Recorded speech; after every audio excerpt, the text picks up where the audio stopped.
আমার আমি তার ঘুরতে যাবো। ঘুরতে? কোথায়? রাম মন্দির যাবো, রাম মন্দির। রাম মন্দির? বাবা বাবা বাবা বাবা, খুব সুন্দর খুব সুন্দর।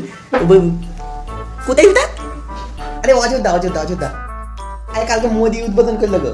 আরে 500 বছর পর মানে অপেক্ষার অবসান, সবাই আবার ফেসবুকে লিখছে।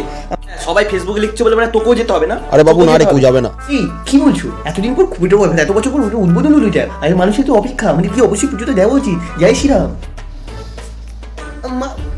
ঠিক বলেছো মা, ঠিক বলেছো। পুজো তো মনে হয় সনাতন ধর্ম আমাদের রামকে, রাম জানিস কে?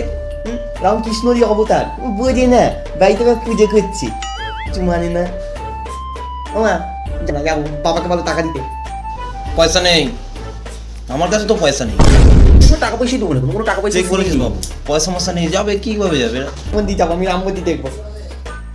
সামনে দক্ষিণেশ্বরের মন্দির আছে, ওখানে গিয়ে যা পুজো দিয়ে আয়। আরে বাবা দক্ষিণেশ্বরের মন্দির তো তা মায়াপুর যা, মায়াপুর থেকে বেশি দূর, মায়াপুর যা। যাবো তো ঠাকুর, এবার কে রে? ওই বাবার পুত্তা মেরে ঘুরতে যাবো, এই ধান্দায় থাকে আমার মেয়ে। দেখো মা, এত দূরের রাস্তা, যেও না, প্রচন্ড কষ্ট হবে, প্রচন্ড এর কথা শুনে যেও না, কষ্ট হবে। বাবু ঠিকই বলছে, দেখো কষ্ট হবে, অত দূর যেও না, বাবু ঠিক বলছে। ওই যে মানে কষ্ট হবে, তারপর ভগবানের জন্য একটু কষ্ট করবো না? মানুষ জন্মেছিস কেন? ভগবানের জন্য একটু কষ্ট না করিস? ঠিক কথা বলছি মেয়ে, ভগবানের জন্য তুমি কষ্ট করবো না? তোর কি রে? এই আমি যাবো তোর সাথে, আমি একমত, আমি এক পুজো দিতে যাবো। আমরা জানো বাবা 10,000 টাকা দাম, আমরা যাবো, চলে আসবো। ফাইনাল ফাইনাল ফাইনাল, কোনো কথা জানি যাবো, রাম মন্দির যাবো, রাম মন্দির যাবো, রাম মন্দির যাবো।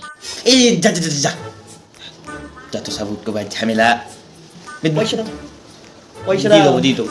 না বলেছি আমি দিয়ে দেবো তোমার।